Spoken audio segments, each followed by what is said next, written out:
morning, everyone. We love you so much, and we're glad to be meeting with you here again today. Come in and get your weekly smudging, is what I'm trying to say. Smudge for all of us and clearing it all away, and bringing our highest selves in for this amazing conversation that we're having. And believe me, I'm taking notes for this one too. I got my little index cards here. We have an amazing guest, but first I want to thank Rhonda for all you do getting the show together. Rhonda's an amazing teacher and Reiki master and taught me all I need to know about Reiki. And her guest today is the wonderful and amazing Michelle Freed.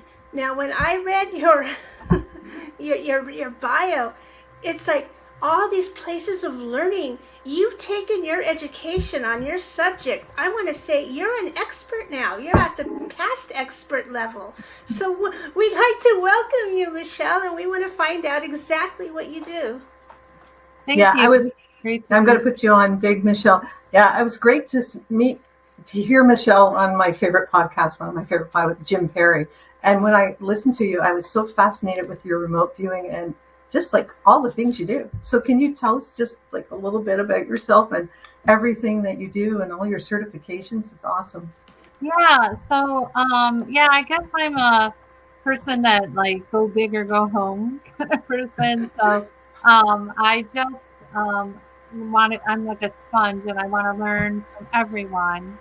And my philosophy is that you just learn bits and pieces from everybody, and then you kind of make it your own. So, and I also feel like anytime you go to a lecture or a class, even if you take home one thing, then that was successful. Just one piece of information. Yeah, like anytime you go. And so I started out taking classes on psychic development with my best friend from, high school. My best friends always get us into this, don't they? And so I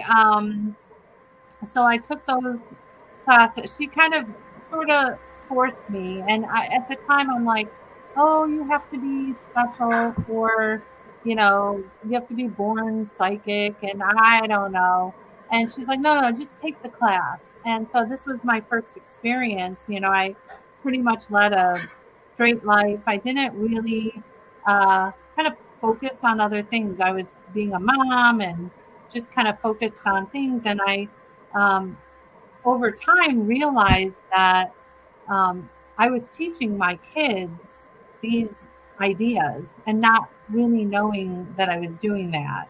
There were just kind of things coming out of me that, like how I would give them advice, or even if I punished them, I would go tell them to go meditate. And I wasn't even like a meditator or anything. I just it was kind of my words for saying, go calm down. I just went, go meditate. So I had these cute little 2 and 3 year olds, sitting on the floor with their hands like this, meditating, and it all looked cute to everyone, but I didn't really realize what I was, saying to them and what was really happening. And then over time, when I started taking the psychic development class, it kind of opened up the knowledge, I guess, this channel of knowledge. And so I just wanted to keep taking classes. So I became a hypnotherapist because I felt like living in Chicago, where I live, a lot of people are not open to, like, oh, I'm a psychic, or I'm an intuitive, or I'm going to read the Akashic records. I didn't feel like people here were kind of open, and I wanted to make this my career. So I felt like hypnosis was, the blend of both. It was a blend of, straight psychology and then also the spiritual end of it, because it's just limitless what you can do with it. And the fact that hypnosis works so quickly, where if you go to a regular therapist, it's kind of like you go there for many, many years. You're talking about the same thing in circle. This was my experience anyway. bringing up all that stuff, but then not doing anything with it. And I feel like hypnosis is connecting the mind and the body and everything. So that is a really big, important part of hypnosis for me. But my challenge was that I would not have problems getting clients, but I had problems keeping clients. The reason is because by the second session, we usually could clear things up in 3 sessions, depending on how open they are. And on the second one, they're emoting, they have the tears, they're really getting that work done. And then I'm like going, okay, so when are we scheduling the next session? And they're like, you know what? I left my calendar at home, and I called you. So I'm like, scary to do the work, right? It's scary to do the work. Yeah. And so I realized that you can't force people; they have to be ready. And so now I kind of backed away a little bit from hypnosis in terms of therapeutic reasons, and I'll always ask them, are you willing to do anything, anything and everything, to get rid of the fear or whatever their issue was. So that's, until I feel like they're ready in that state, and I completely, won't really take them on as a client. But we do past life regressions, and we have done some age regressions. And I've had several people come to me that feel like they were abducted and they want to recall what happened. So we have done that. And then as I was going through all these classes, I found remote viewing. And this felt, because I feel very much like a skeptical believer, and I love science. I am so drawn to science and anything to do with it. And so I kind of gravitated to the military remote viewing, which means that this was created, a protocol, a methodology that was created by our government, people in our government. So they have actually a training course, and they taught a bunch of, like a group of people. They called it the Stargate, Project Stargate, and it was declassified in the 90s. So once they declassified it, all these people that were participating kind of came up with their version of it and started training people. And I was one of the people, and I loved it. I felt like I had data, I had evidence, I could actually engage my mind, body, and spirit. You sit down with pen and paper, that's what it looks like. You're sketching things, you're using all parts of your body and your mind and everything.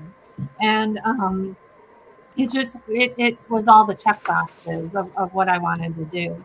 So I was excited to get to work on a lot of projects, some that I can't talk about and some that I can. And I like to use these things for a purpose. And so one of the things about finding missing people was very meaningful to me, is to help on those projects and things like that. And then I went through a divorce. I'm still on my bio. Sorry, guys. No. It's fascinating. It's like, like these are all, this is like a lot of people follow these kind of pathways, right? Yeah, definitely. And so then what happened was I had to find work. And so when I met all these people in the worlds that I was educating, a lot of them had books, and my background's in marketing. And so I just helped them get on radio shows and podcasts and things like that. And like I said at the beginning, go big or go home. I was reaching out to Art Bell.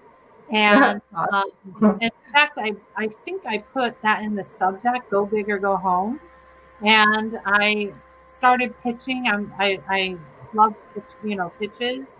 So I wrote a pitch, and one thing led to another, and the host called me up, and she said, oh my gosh, I'm so sorry it took so long to get back to you. We lost our producer. And then I just kind of took advantage of the moment, and I just went, oh, hire me. And she was flabbergasted, like, oh my gosh, okay, let's test you out. And I booked 2 weeks worth of shows in 2 days, and Art told her, you better hire her right now. And so I got my start on that show, which led me to meeting so many amazing, fascinating, interesting people. And I feel like I can have my PhD in everything weird, because is there a PhD in that? Because I think we're right up there. Like, yeah, I think we're at least at our master's, maybe not right on our doctorate. I agree. We should be called Doctor of Weird, High Strangeness or something. Yeah. Sure. I always say, let's put the normal back into paranormal. Oh, that's cute. I like that. Yeah, I like that a lot. So that kind of led me, and over the years, I like to teach. In fact, I don't like to teach. I love to teach. It's just my passion, and I'm obsessed with remote viewing, because to me, it's like Zen. It's learning to let go of what you think is, what you think you are, or the world is, and letting that go and opening up to, the truth, the reality of everything. So there's incredible personal lessons that I've learned from remote viewing that I apply in my everyday life. So I'm just, and that's where we are now, I think. So there's Kirith from South Africa. Hi, Kirith. How are you doing? We'd love to remote view where you live, because it's awesome. So can you tell us, sort of go through, like, I know you have your own type of remote viewing that you teach, but what would the military look like? Just like their protocol, like what's they pick a coordinate or something, or they just give it a number? Right. So mine is very similar to that. The difference is that the one from the military is called controlled remote viewing, and it's very in the style of military. Even the terms they use are, very military type terms and things like that. And in the 90s, there was a team that came out with more of a civilian. It's very similar, but has some differences. And what it looks like is you're given, they used to call it a coordinate. I think Teresa said that, where now we just say a target number, or, and it's just a random number. In fact, we can use an online random number generator to get a number. So the number isn't really what's significant. What's significant is the tasking or the question. And this is where the science kind of comes in. The question is not known to the viewer. So you can have, like, say we're looking for a missing person. The secret question would be sketch and describe the current condition of so-and-so, or sketch and describe the current location of so-and-so. So they'll probably know they're working on a missing person, but they don't know what we're specifically asking. So then there's you kind of go through different phases through the process, and that is what we see. Can I ask a quick question? What is the point of the number?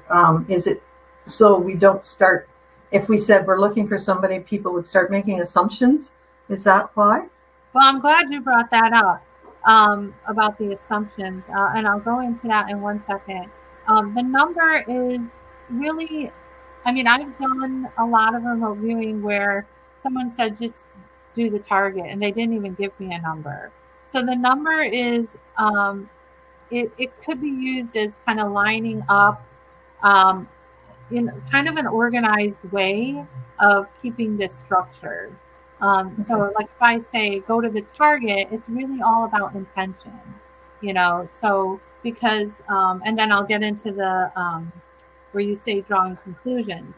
And I think before we went on the air, Teresa, I know she left now, but she mentioned something that was really interesting about how she felt that she dabbled in remote viewing, and she felt that it was really hard for her. It wasn't, as easy as just picking something out of the Akashic records. And so to answer that, which I think is really, really important, and something I've learned through the education of hypnosis and the science I love and everything, is if you imagine that your brain is actually separated into 3 parts instead of 2. So normal streamlined science says you have your conscious and your unconscious.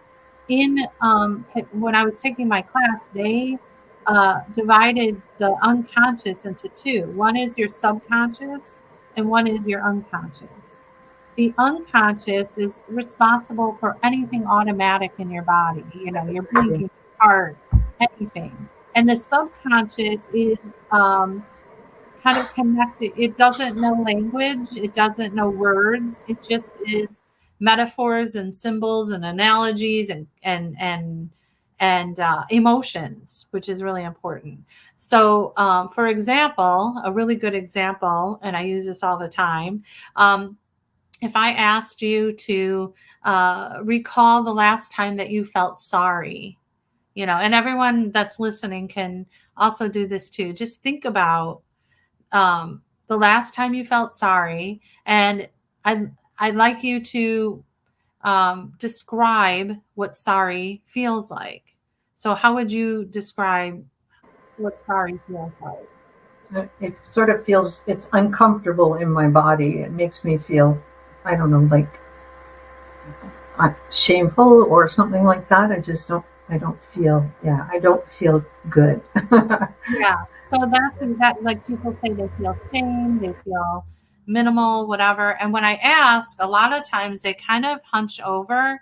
So their body's reacting to their emotion. And this is a really good example of how your feelings and emotions are connected to your body. So those two kind of relate. So say we took out the word sorry and we replaced it with the word apologize. Do you feel a difference? Yeah, apologizing is a more empowering word. It helps. It's an action word, so it helps make amends. So Right. Yeah. So then the next question is, you get to choose. Do you want to feel sorry, or do you want to feel what you get from apologize? So you're really getting the same message across to someone. Oh, I apologize. But how your body is responding to that is important. If you're walking around like, hunched over, no wonder why we need, gift certificates for massages all the time, right? Or if we're walking around in fear or anything like that. So to bring to my point, Joe McMoneagle, who's one of the top remote viewers out of the military from the Stargate program, he said to me, if you want to be a world-class remote viewer, you need to give up what it is to be human. And I was just like, what the heck is he talking about? And then he went further and he said, as humans, we want everything. We look for patterns and we want everything to make sense. So that also applies when we're doing anything psychic or anything like that, is that we get downloads of information and we're drawing conclusions a lot of the times. For example, another example I always use is if I said to you, I'm perceiving something that's red, shiny, and round. My pattern, my brain, my left brain, my conscious says red, shiny, round. Oh, it's an apple. But what if we're working on a target and it's the truck that's near the person that is missing? And that's a very important fact. So we have to be careful when we're using our subconscious or psychic or intuition to just make sure that we're not drawing conclusions. And so even pulling from the Akashic records or doing a reading on somebody, we just always have to be careful that we're not drawing a conclusion to something or assuming something. So we have to kind of stay in this because we're human and that's what we do. And so the reason why it can be perceived as a little bit more energy in remote viewing is because we are learning to cope with the fact that we're human. We're learning to cope with that left brain and right brain and teaching them how to work together. And this is the answer I give to people that come to me and say, if you're so psychic, why don't you win the lottery? Well, that's why. It's because this isn't foolproof yet. I have every belief in my morsel of my body that we will get to this. But if we're not aware and we aren't working on it, then it's not going to happen.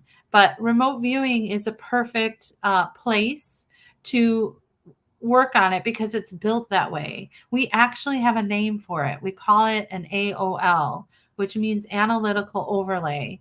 And that's when we're in a session and we name something, like we say apple, and like I always say, like, you don't want to be describing a fruit basket when you're looking for a truck near, somebody that's missing.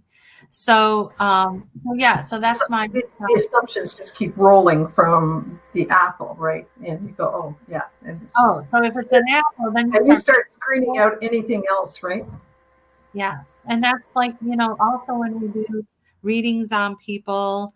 Also, I've fallen into it when I do hypnosis, and my teacher always said to me, nothing, don't assume anything, like even the fact that one time I was hypnotizing my mom and I thought, oh, what a great, I'll just say, now you open the gates and you're in the warm sun and you're by the ocean and it feels so warm and cozy. And she said to me afterwards, she goes, Michelle, I don't like the water and I don't like the sun. For me, what would be warm and cozy is a rainy day, cloudy, whatever. And I'm like, oh, right. Yeah. So again, I was presuming that would make her feel good. So it's just a trap that we get in, and we just have to learn to cope with it. And I guess Nancy was saying I was kind of reprimanded for unconsciously remote viewing in my relationships. It wasn't a conscious choice. Have you ever heard of that? Well, a lot of people. Well, that's the thing in the structure of the kind of remote viewing that I teach. It's a controlled environment. So it's like you're getting trained to turn your, say we're all antennas. So you're getting trained to dial down your powers, your superpowers or whatever. So that way you can learn to, turn it on when you want or not. There are a lot of people out there that walk through life and they're so sensitive and they don't ask for it. And they're getting all this information just running at them. The remote viewing is kind of like holding up a structure for these people or anybody. And it says, okay, now is a time that I'm remote viewing. Now is the time that I'm being psychic. And then there's, and we actually end the session. We break away at the end. We have something that we do to break away from the session. So it's kind of like all thought about, all put together, everything we can imagine, and we're still trying to evolve it. And we, I like to engage our body into the session. So I like when people start perceiving, say we're looking at, I don't know, the Eiffel Tower. I want people, to start raising their hands and feeling things, and things like that. So, I want your butt out of the seat, and start perceiving things around you.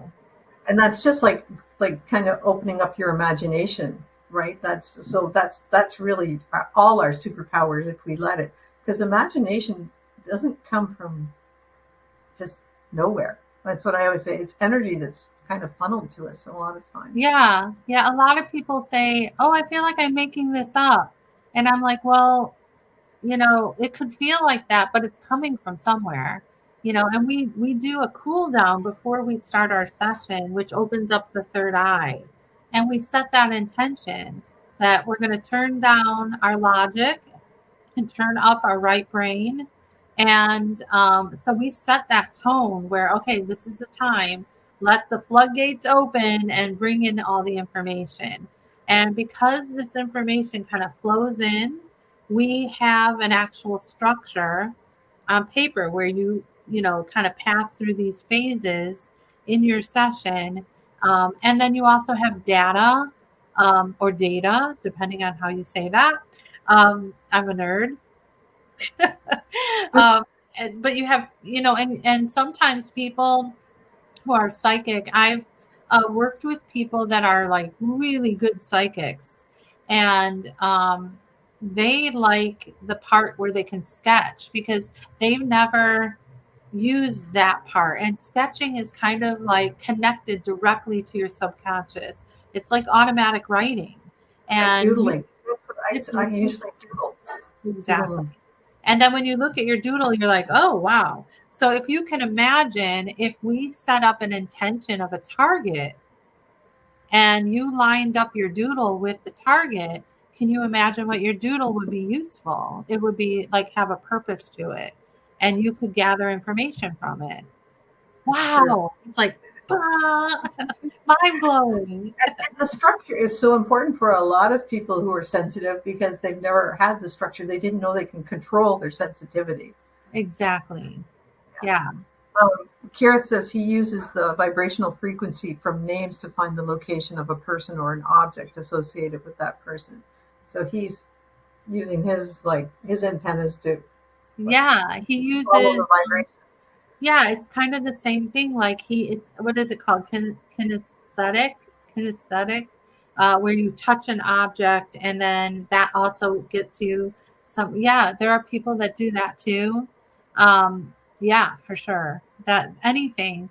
The only difference to kind of free form remote viewing and what we're doing is that we're recording everything on paper, and we have a method to follow, a protocol to follow. And the protocol gives you like measurable results too, which is important if you're in the military or anywhere else where you have to say, see, right. See? Yeah, exactly. And I tell my students, like, we already know we're psychic. We don't need to prove it.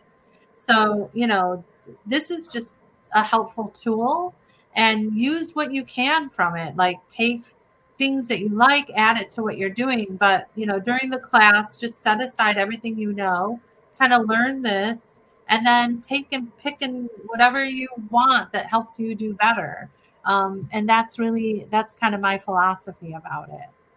So here's a question. I was just remembering one time when I called it remote viewing, but I don't think it was remote viewing as much as something else.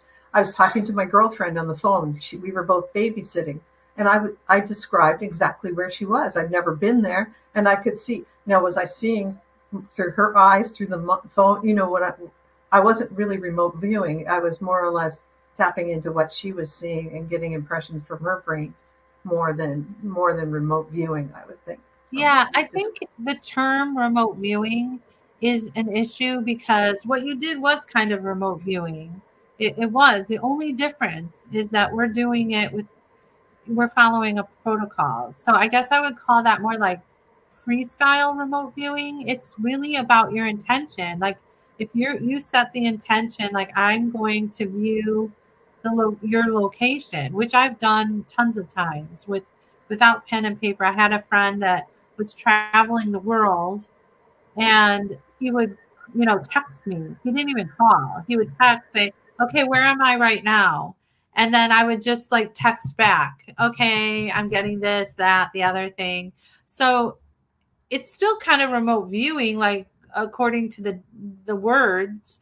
But just to define the differences, when we're talking about this, we're talking kind of an organized, structured method. And but it's all really the same thing. We're projecting our subconscious to the target and describing it.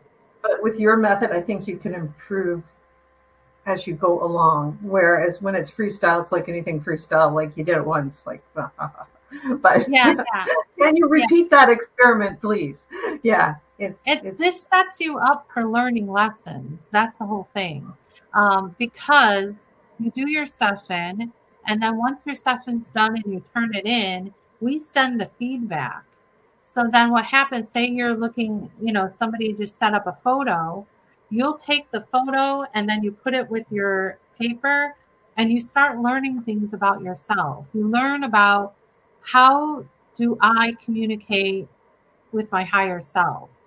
And you start developing, and I never really said this, but you're developing a relationship with all those different parts of yourself, and you're learning how it communicates. It's kind of funny. Like, I had a student where the target was a train that was traveling on a bridge between two big, cliffs or mountains.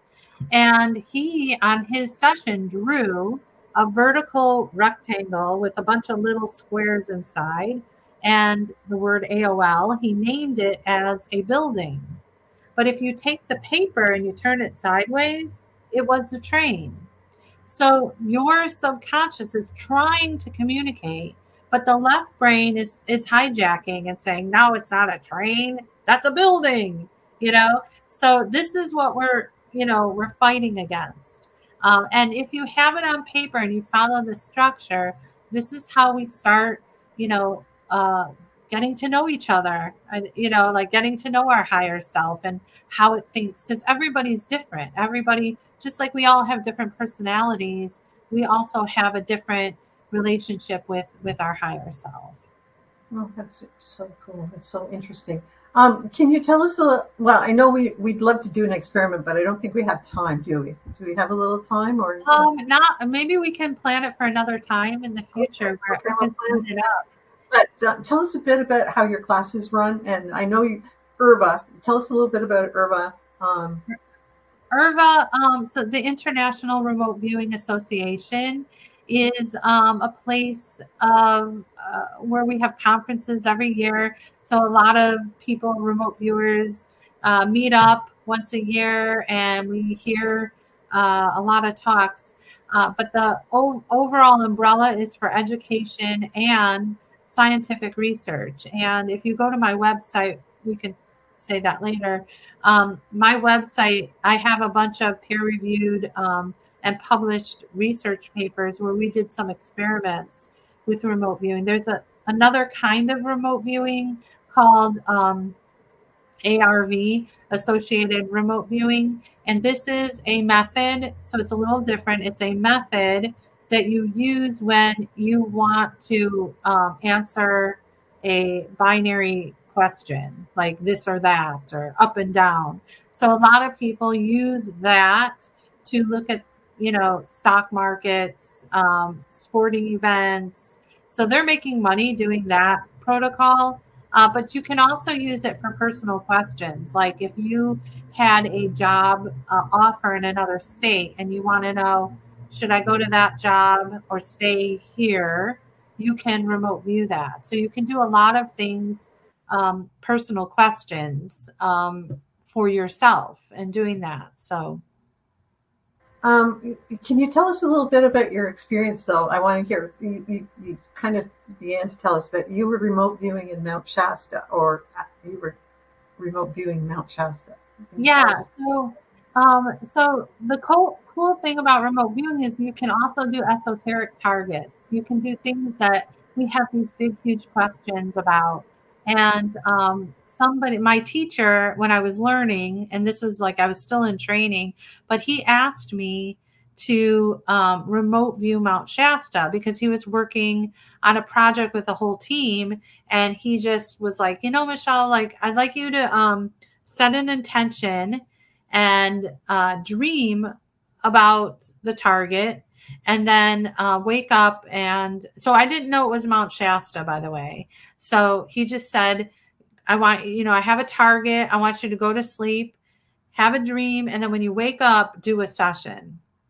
So I was like, okay. So I had this weird dream where there was some kind of portal, and I wanted to go into the portal, but in my line of vision was this ginormous crystal. And I was trying to look, I was trying to look around the crystal to get into the portal, but the crystal seemed to have a consciousness, or it was a life form or something, and it wouldn't let me pass. And so when I woke up, I did my whole session on my dream and whatever, and then I handed it in, and then he told me that they were looking at a portal at Mount Shasta, which was connected to the Lemurian people. And a lot of the other remote viewers were also getting crystals.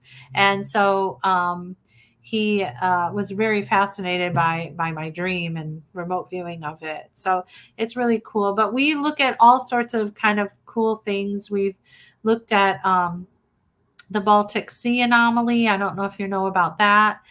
We've looked at Mars. We've looked at about the Baltic Sea anomaly, because that seems to be maybe something that we need to know about.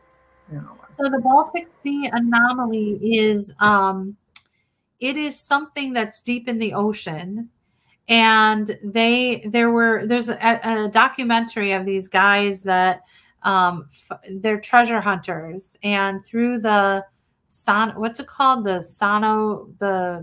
those machines, the sonographs, but no, it's like a sonograph. Yeah, something like where they were getting a vibration from underneath, and they were getting something, and they were able to take photos of it. And I think they also got some satellite also. And it's this humongous formation, and it's very deep that, it's not easy for us to get to. I think they had to hire one of those water crafts to go down there. So it's very big, and we wanted to determine, is this natural in nature, or is it a man-made thing? And when you look at it, you can look it up online. Just put in Baltic Sea anomaly. It looks like a spaceship. It looks like it's metallic and whatever. So I've always been so curious about this, and somebody gave me that as a target. And if you take my class, you'll probably be doing it, but I won't tell you when, so you won't know. But anyway, so most of the people that have done this session are coming up with man-made, and they always are describing UFOs or some non-human life forms connected with it. When I did it, I'm sure it was an AOL, I was making a whole story up, but I was getting, again, crystal, but there was a connection to Atlantis, where there were people that were joined up by crystals, and that crystal was life. And, not fire. It was like crystals were life. They were living off crystal energy. And so that was what my session said. And then other people are getting, some of these other things too. But it's really cool. It's like the sky's the limit of what you can remote view. Another personal thing is what foods should you stay away from? That's another one. And then the other esoteric ones are just a lot of fun. I worked on a team where we were looking at the Olympics. And that was a year before. So it was, I believe, 2019. And so, again, this is a perfect story about how we draw conclusions and how we have to kind of cope with that being human, but we have to cope with it.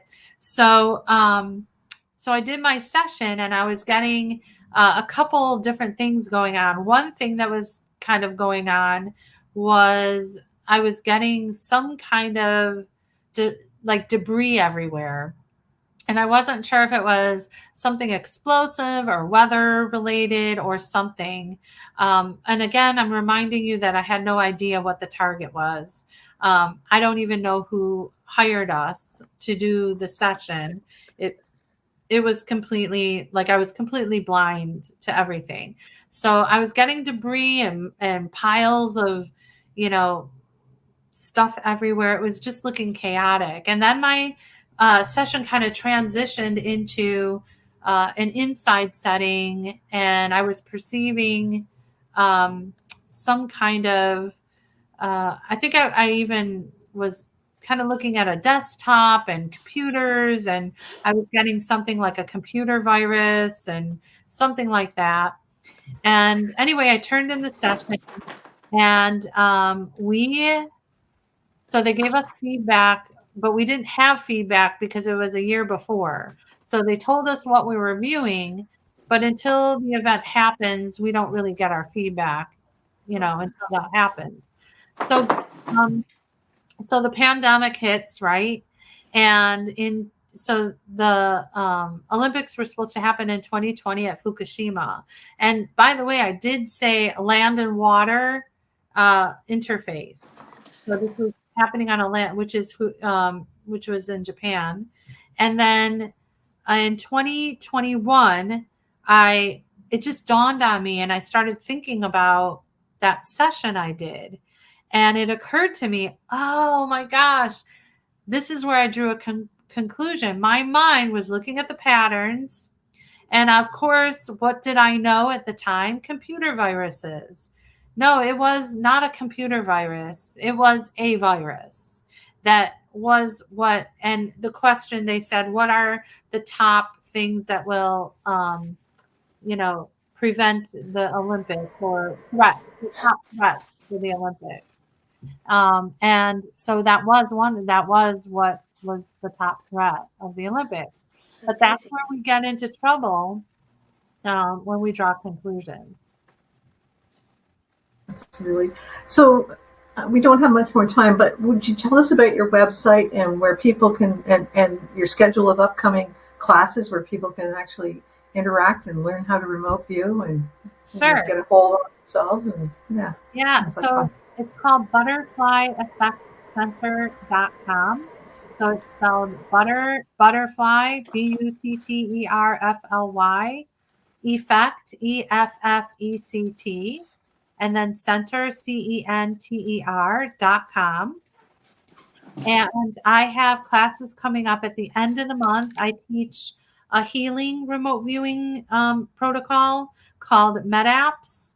And so we learn how to identify people and identify physical illnesses and things like that. And that will be on October 29th and November 5th. And then right after that starts again my 6-week course called Transdimensional Remote Viewing.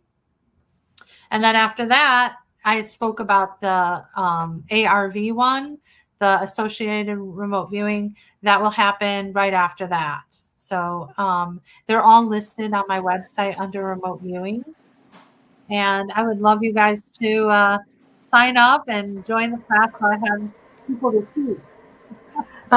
It's awesome. And people can come to you for private sessions as well, right? And for all sorts of things. And you've had lots of people come for lost things, I imagine. Exactly. We do. So that, I'm glad you brought that up, because I'm trying to put a team together, because I get calls all the time where people are willing to pay us.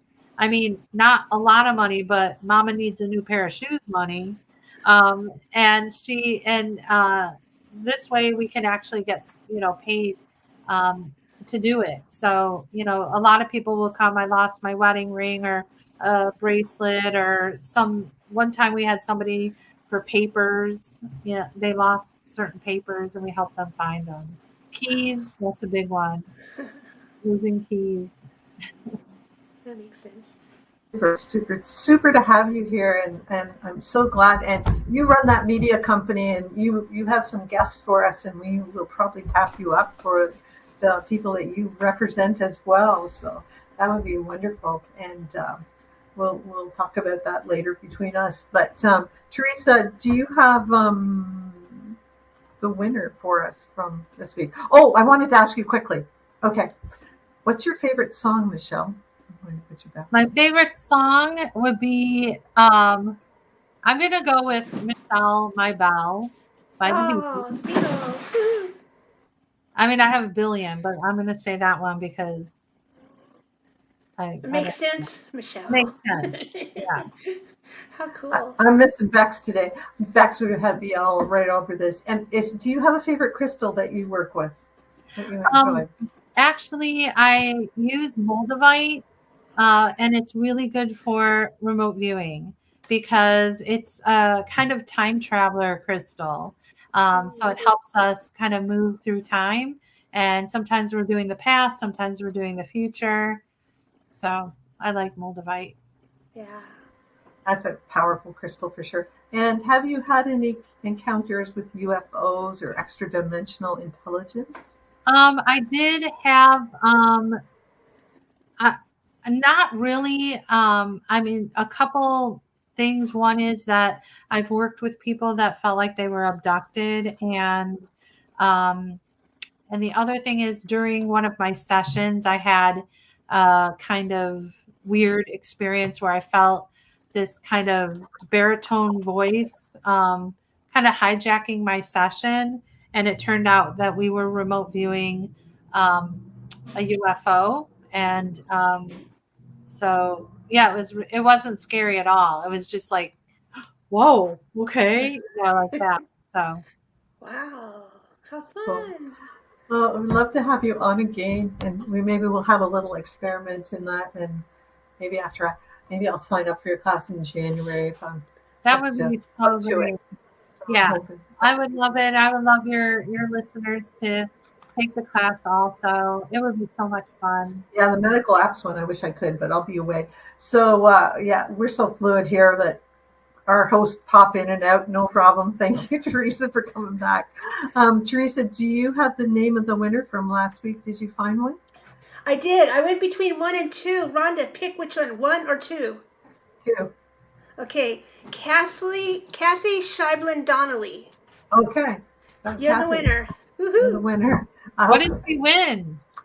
We have done this meditation spa, and it's Teresa takes us on a guided meditation through Egypt, and then we go through.